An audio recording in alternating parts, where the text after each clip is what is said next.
तो एक बार फिर से आप सभी का स्वागत है मिनी अटेम्प्ट ई क्लासेस चैनल पर। जैसा कि आप जानते हैं कि मैं रेगुलरली नीट अपीयरेंस के लिए या जो स्टूडेंट मेडिकल की पढ़ाई कर रहे हैं या नर्सिंग की पढ़ाई कर रहे हैं उन सभी के लिए इन्फॉर्मेटिव और इम्पोर्टेंट वीडियोस लेकर के आता हूं। उसी सीरीज को कंटिन्यू करते हुए आज हम पढ़ने वाले हैं CSF के बारे में या सेरिब्रो स्पाइनल फ्लूइड के बारे में। तो उसको पढ़ने से पहले एक प्यारे से सुंदर से कोट के साथ में सुविचार के साथ में हम क्लास को शुरू करेंगे, जिससे माहौल थोड़ा सा पॉजिटिव बने। तो वो आपकी स्क्रीन पे है, ध्यान से सुनिएगा। किसी की सलाह से रास्ते जरूर मिलते हैं, किसी की सलाह से रास्ते जरूर मिलते हैं, लेकिन मंजिल तो खुद की मेहनत से ही मिलेगी। तो याद रखें, सुने सबकी लेकिन मेहनत करें अपने तरीके से, अपने मन की। ठीक है, तो चलिए आज की क्लास शुरू करते हैं। CSF क्या है? CSF को पूरा नाम है सेरिब्रो स्पाइनल फ्लूइड। ये बड़ा ही इंपॉर्टेंट फ्लूइड है जो कि सब आर्कनोइड स्पेस में पाया जाता है और ब्रेन और स्पाइनल कॉर्ड को प्रोटेक्ट करता है। तो क्या है ये? It is a fluid which is found in the ventricular system of the brain and सब आर्कनोइड स्पेस। ये ऐसा फ्लूइड है जो कि ब्रेन के सब आर्कनोइड स्पेस में, स्पाइनल कॉर्ड के सब आर्कनोइड स्पेस में, वेंट्रिकुलर सिस्टम में प्रेजेंट होता है और ये दोनों को सराउंड करता है। नीचे आप डायग्राम में इजीली देख सकते हैं, मैंने आपको दिखाने की कोशिश की है कि सबसे ऊपर स्कल के अंदर ड्यूरामेटर के अंदर आर्किनोइड मैटर के अंदर तीसरी लेयर होती है पाया मैटर। तो आर्कनोइड मैटर और पाया मैटर के बीच में जो स्पेस पाया जाता है, जो जगह है, उस स्पेस को ही हम सब आर्कनोइड स्पेस बोलते हैं। सब मीन्स नीचे, arachnoid matter means arachnoid matter के नीचे, तो इसलिए बोला गया है सब आर्कनोइड स्पेस। क्लियर? चलिए नेक्स्ट, अब बात करेंगे कि जो CSF है वो बनता कहाँ है, कैसे ये फॉर्म होता है। तो ध्यान से सुनिएगा। It is mainly formed by the choroid plexus of lateral ventricles. Brain में टोटल हार्ट की तरह 4 चैम्बर होते हैं। हार्ट में होते हैं एट्रियम और वेंट्रिकल, लेकिन यहाँ पर चारों ही वेंट्रिकल होते हैं। ध्यान से सुनिएगा, कौन कौन से हैं? 2 तो लेटरल वेंट्रिकल होते हैं, right lateral and left lateral.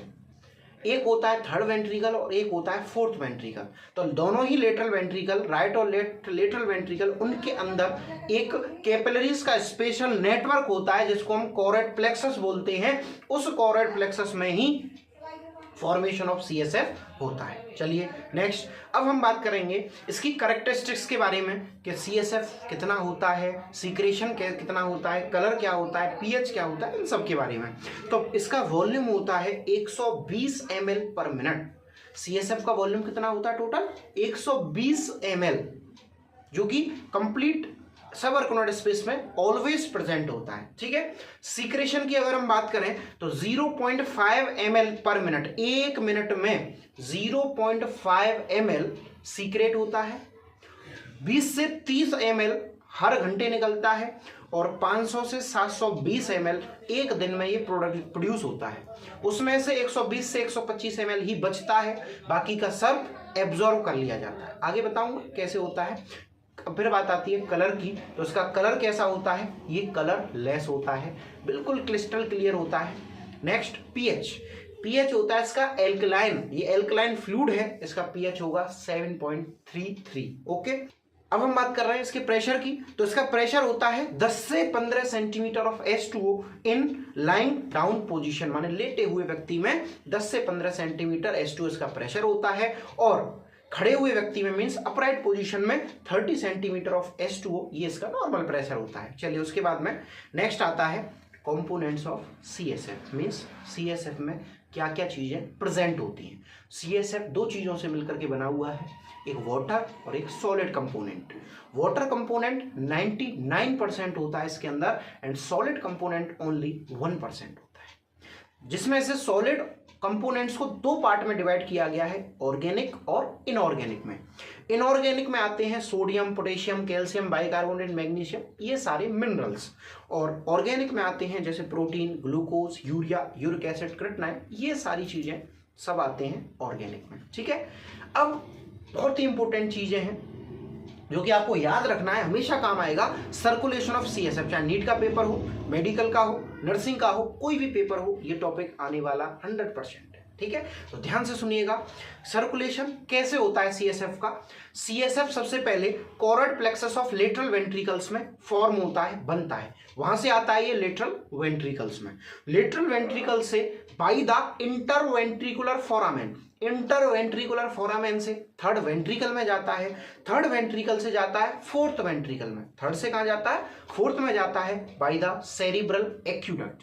उसके बाद में नेक्स्ट आगे जाता है फोरामेन ऑफ लस्का में, तो फोरामेन ऑफ लस्का से जाता है subarachnoid space of spinal cord, spinal cord के सब अर्कनॉइड स्पेस में, और फोरामेन ऑफ मीजेंडाई के द्वारा जाता है subarachnoid space of brain. मैंने बताया था ना, दो स्पेस होते हैं, एक होता है स्पाइनल कॉर्ड के अंदर, एक होता है ब्रेन के अंदर। तो ब्रेन के स्पाइनल कॉर्ड में तो फोरामेन ऑफ मीजेंडाई से जाता है और फोरामेन ऑफ लस्का से जाता है subarachnoid space of spinal cord. उसके बाद में ये दोबारा से रिटर्न हो जाता है वीनस ब्लड में, यानी वेन्स में ये दोबारा से रिटर्न हो जाता है। नेक्स्ट उसके बाद में अब हम बात करेंगे कि इसका एब्जॉर्प्शन और फंक्शंस क्या। तो एब्जॉर्प्शन इसका मेनली अर्केनॉइड बिलाई के द्वारा किया जाता है। अर्केनॉइड बिलाई क्या होती है? फिंगर लाइक स्ट्रक्चर्स होती हैं जो कि उस सीएसएफ को, एक्स्ट्रा अमाउंट ऑफ सीएसएफ को एब्जॉर्ब कर लेती हैं और वीनस ब्लड में दोबारा से रिटर्न कर देती हैं। नेक्स्ट सबसे इंपॉर्टेंट चीज, इसके फंक्शन कौन कौन से होते हैं? तो इसका फर्स्ट फंक्शन है, पहला फंक्शन है, it support and protect the CNS. CNS में आता है ब्रेन और स्पाइनल कॉर्ड, तो दोनों को प्रोटेक्ट और सपोर्ट करने का इसका काम होता है। दूसरा इसका फंक्शन है, it act as shock absorbent, यानी शॉक को, किसी भी आघात को झेलने का काम करेगा। तीसरा, it provide nutrients to the brain and spinal cord, brain और स्पाइनल कॉर्ड को न्यूट्रिशन देना, उसको इंपॉर्टेंट जो चीजें हैं, जो न्यूट्रिएंट्स हैं, कार्बन, जैसे कि for example protein, carbohydrate, fat, vitamin, इन सभी चीज़ों को प्रोवाइड करना, ये भी इसका फंक्शन है। अगला, it also remove the waste product, क्योंकि बॉडी में लगातार मेटाबॉलिज्म होती है, ब्रेन की टिश्यू भी करते हैं, स्पाइनल कॉर्ड भी करती है, तो उनकी मेटाबॉलिज्म से जो वेस्ट प्रोडक्ट बनते हैं उनको भी ये सीएसएफ निकालने के लिए या वीनस ब्लड में पहुंचाने के लिए रेस्पॉन्सिबल होता है। ठीक है, तो ये कुछ मेन फंक्शन थे, कुछ मेन इंपोर्टेंट चीज़ें थी सीएसएफ के बारे में जो कि आज मैंने डिस्कस की। इसी के साथ में हमारी क्लास कंप्लीट हुई। Thank you very much. अपने साथियों के साथ हमारे चैनल को सब्सक्राइब करें, अपने साथियों को शेयर करें और लाइक करें। Thank you.